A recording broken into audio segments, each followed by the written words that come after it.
Так, ну, короче, утро 17 января, я еду на соревнования, и телефон снова работает. Ну, то есть он и до этого работал, просто я поменяла экран. Да. Целый вечер самостоятельных попыток понять, в чем дело, и разбор телефона. Незабываемый экспириенс. Почти целый день мотания по городу в поисках сервиса, который мне может в этот же день поменять. И все сделано.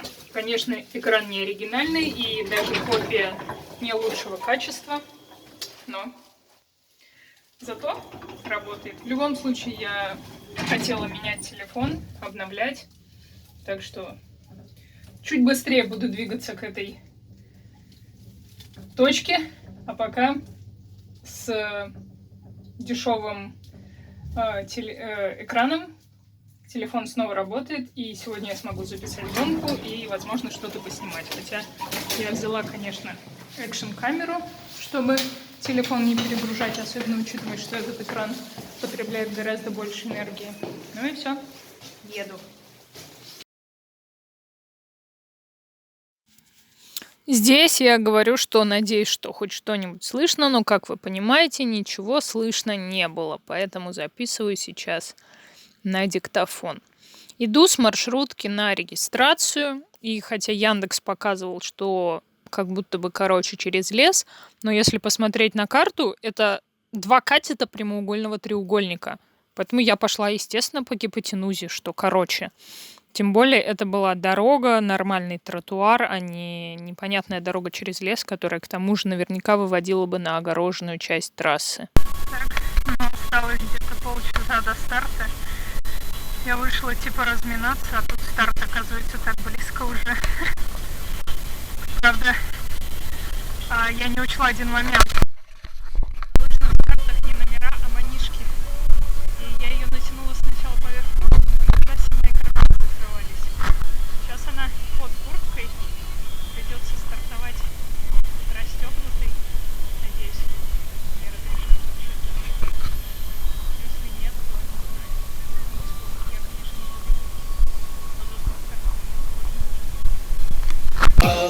Теперь столько лет я спорил с судьбой. мучения начинаются.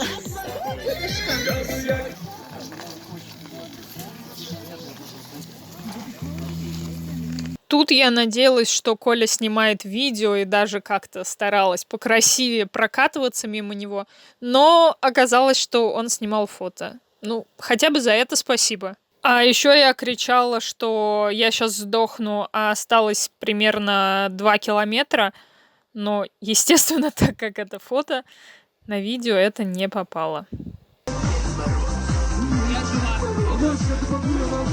Не знаю, что в этот раз случилось с экшн-камерой, хрень и со звуком, и с картинкой, как вы видели, но это мы шли через лес до торгового центра, чтобы я купила защитное стекло на телефон.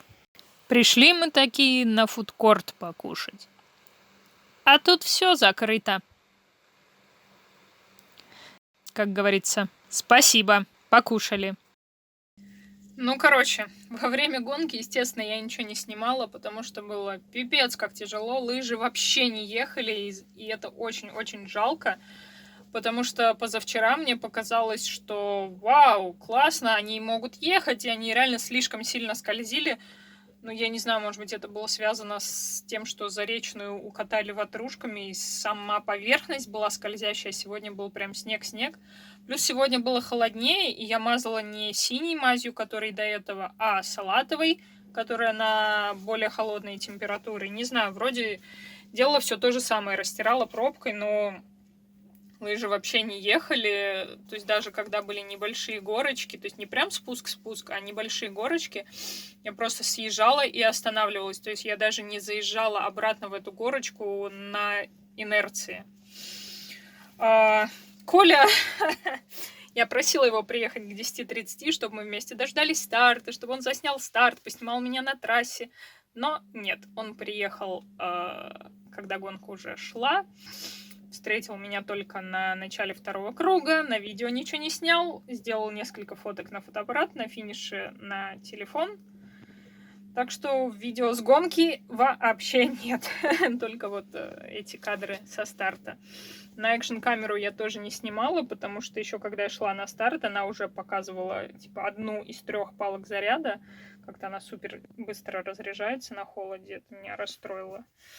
Медалька. Тоже, кстати, интересный момент. Сейчас руку поменяю.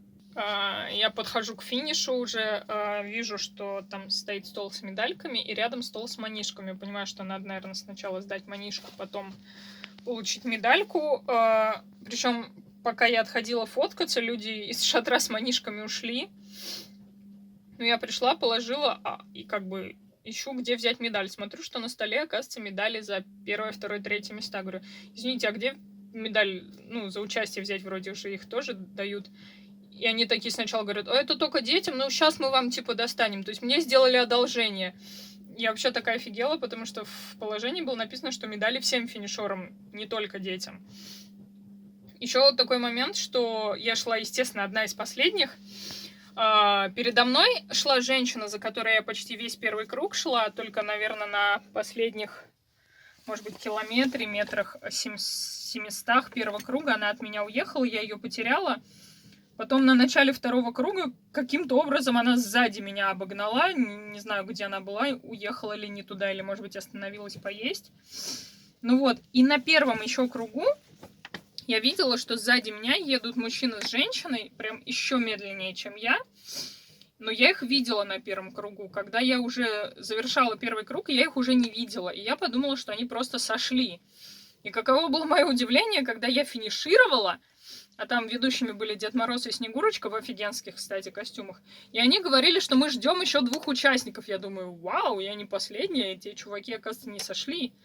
И да, они финишировали. И вот, кстати, когда они финишировали, к ним подошли, я не знаю, там волонтеры или сотрудники, или кто, с медалями, нормально надели на них медали.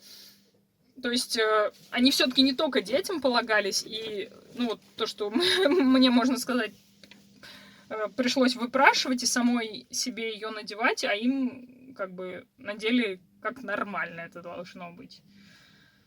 Вот. Что еще хотела сказать? Да, по поводу трассы. Естественно, наивно было ожидать, что на бесплатной гонке трасса будет нормально огорожена, поэтому по ней гуляли люди с собаками, просто люди с ватрушками, с детьми, прям по трассе, то есть по лыжне, либо там, где люди ехали коньком. Приходилось их как-то объезжать, либо они уступали дорогу, но неудобненько было. По поводу еды, термостаканы оказались не термо при такой погоде.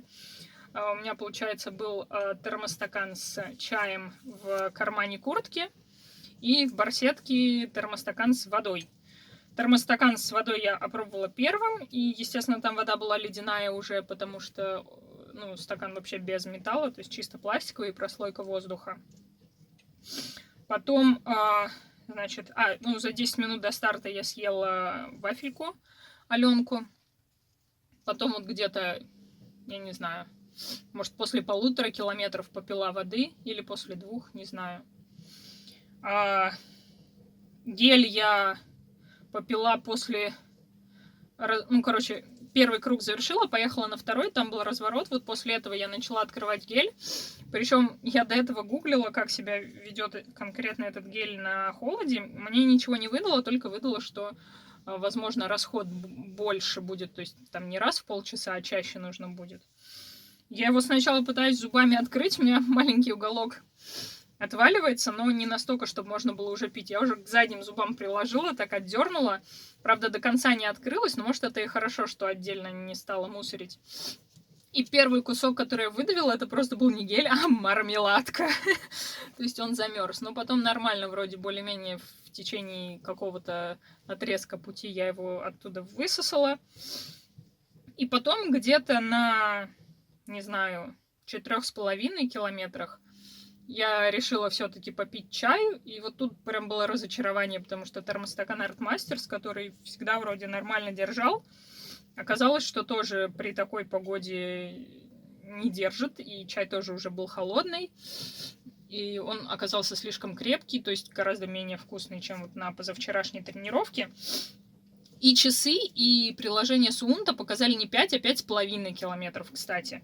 И при этом я прошла по часам за час и 7 секунд, а по приложению Суунта за, по-моему, 58 минут и 7 секунд. Ну, что-то типа того.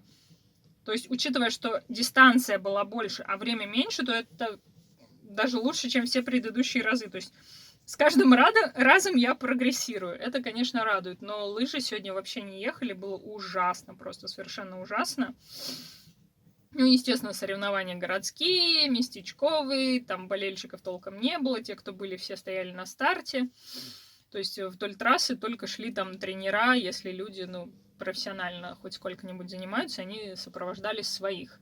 Но, кстати, одна или две девушки в течение пути проезжали мимо меня, конечно, со скоростью близкой к скоростью света, но было очень приятно, когда они такие оп-оп-оп, давай, типа, то есть болели. Спасибо им за это. Вот, ну я рада, что все-таки медальку я получила. Не зря съездила. Вот, поучаствовала в целом.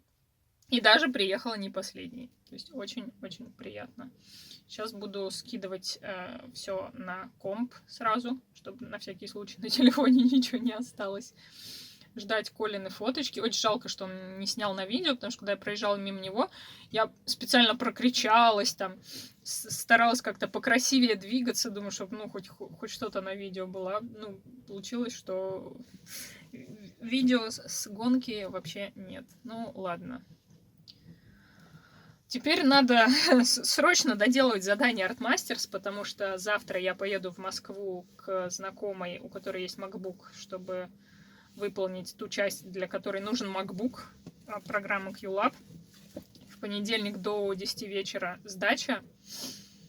Вот. А так как с телефоном я проволандалась почти весь вчерашний день и весь позавчерашний вечер, то как бы... на данный момент работа более недоделанная, чем планировалось, скажем так. Поэтому сейчас буду этим и заниматься. Первая медаль 2026 года. И первая лыжная медаль в моей жизни. Очень рада. Я сделала это.